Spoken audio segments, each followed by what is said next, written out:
back, chapter 16. Dana closed her eyes. Her breath escaped from her lips in low moans that escalated as her climax intensified. She had almost forgotten how just plain good sex could be. Oh.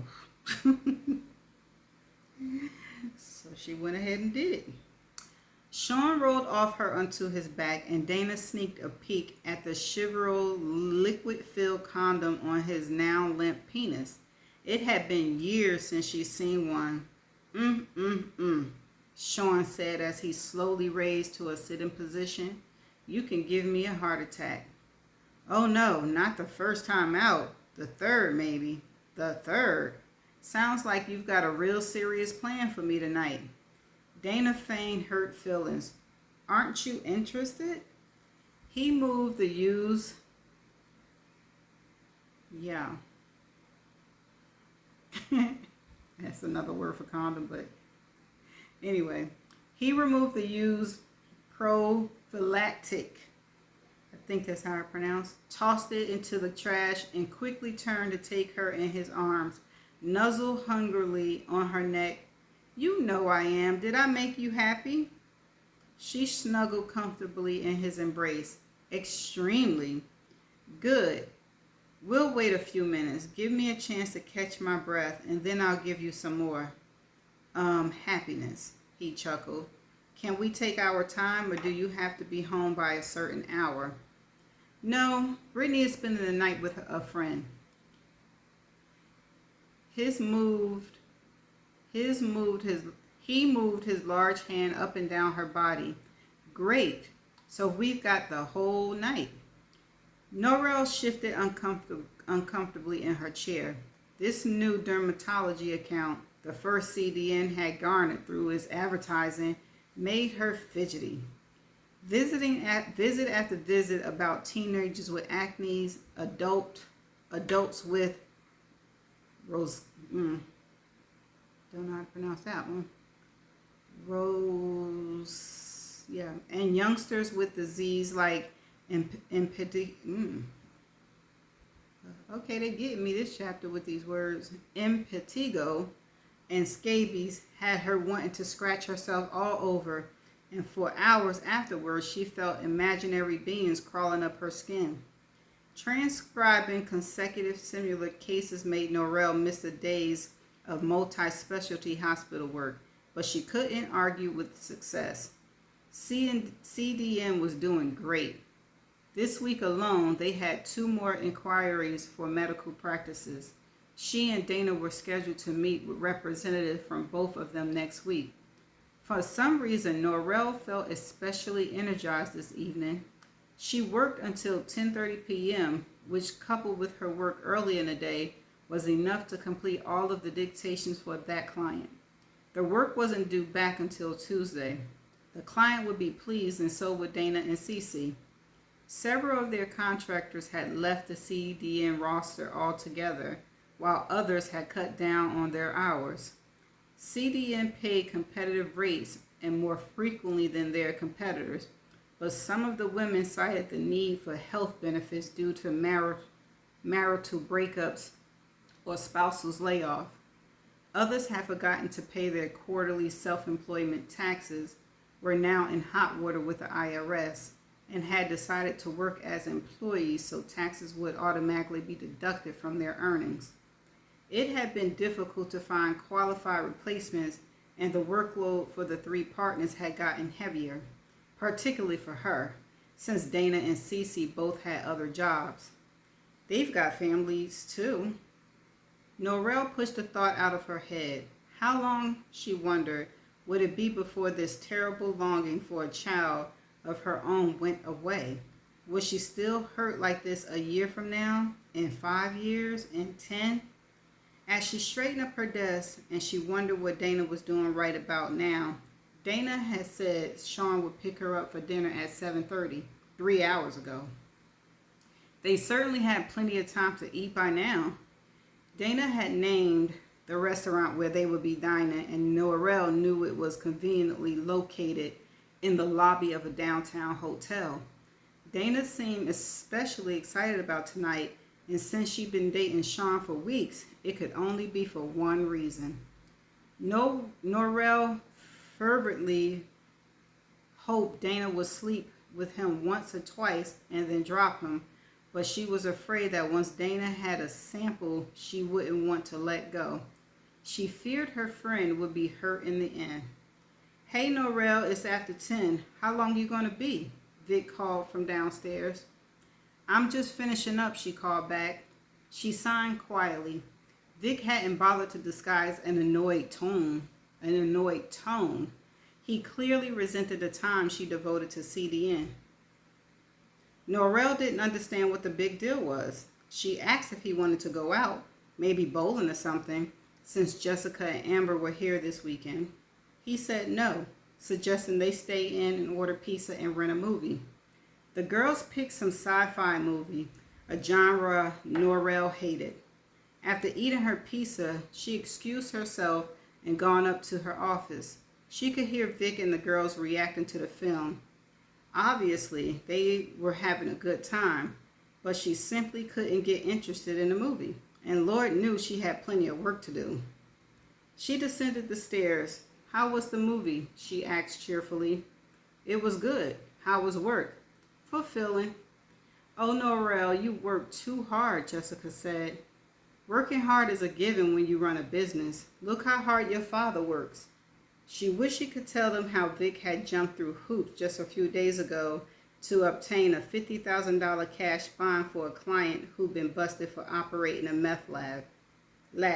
It was rare for Vic to land what he considered a dream client, the type who kept hundreds of thousands in the bank as a general rule so that he could always pay 10% of quarter and a half $1,000,000 bond. Vic ran around like crazy that day and didn't even get home until he got his clients released at 10 o'clock p.m. and he fell into bed and was snoring within minutes. But let her try to operate a business of her own and she got accused of neglecting him.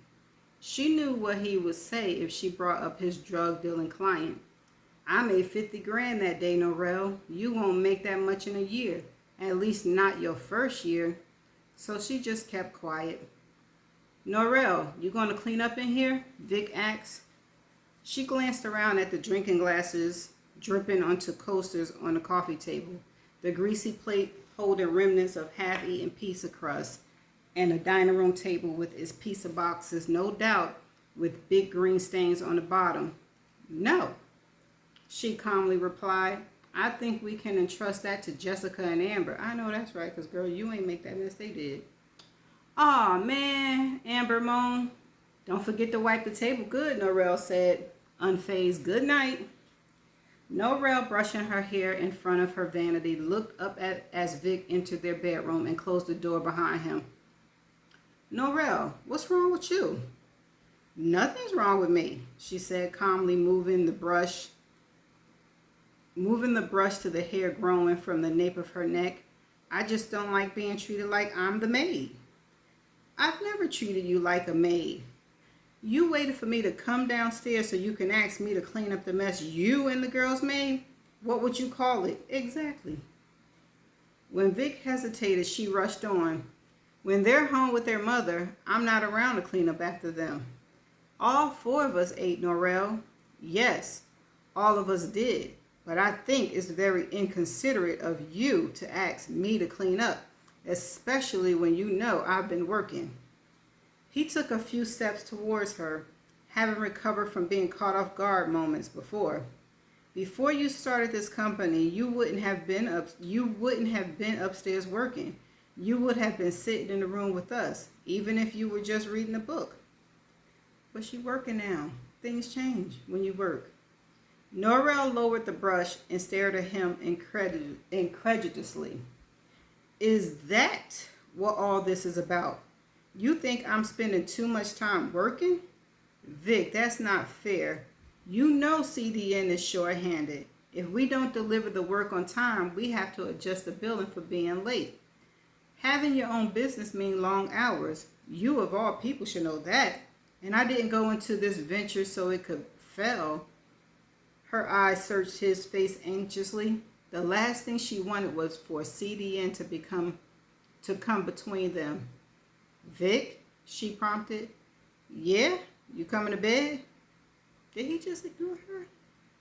2 hours later, Norrell lay on her back, staring at the rapid circling of the ceiling fan.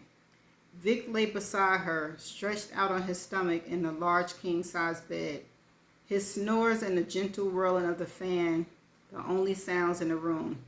The sex had been exciting and fulfilling as ever, but the moment it was over, the tension returned, hanging between them like a steel curtain. Norrell felt Vic was behaving like a petulant child. He more than anyone knew her fears. Hadn't he said that CDN would be good therapy for her? First he wanted her to go into business, then the moment it became a little inconvenient for him, he pouted. At least her eyelids became heavy. One thing is for sure, she thought as sleep overtook her, I'm in business to stay. Vic better get used to it. Okay, that's the end of chapter 16.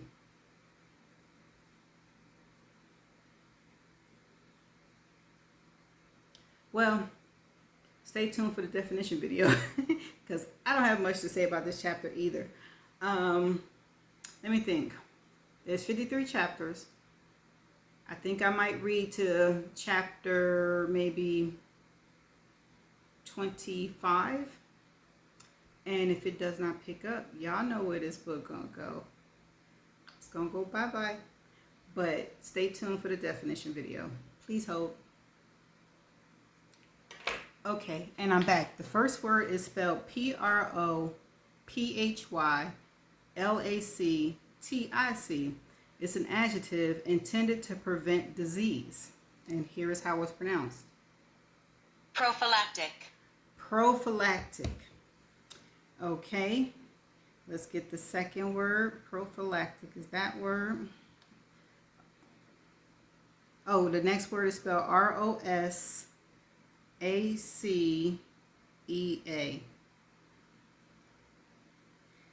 Okay, that might not be a word. Rosacea, because nothing came up, no definition. It's okay. Well, it's a skin condition causing red patches and visible blood vessels on the face. Okay, so there's no pronunciation. If you know how it's pronounced, okay, let's see. Rosacea. Yeah, I never seen a word before, so I didn't know how to pronounce it. It's rosacea. Okay, and the last word is spelled Impetigo.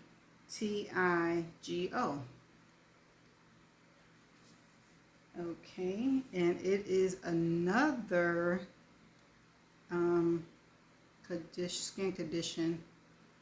It's highly contagious. Okay, now how do you pronounce this? There's no pronunciation up here. I was trying to see if you know how they give you the words and how to spell it out, and it's not up here either. Okay, so let's see if nope, not that one. This one. Okay. Impetigo. Yeah, I don't know if I'm pronouncing it right. So if y'all know how it's pronounced, that's how it's pronounced. All right, so I'm going to just see y'all in chapter 17. Bye.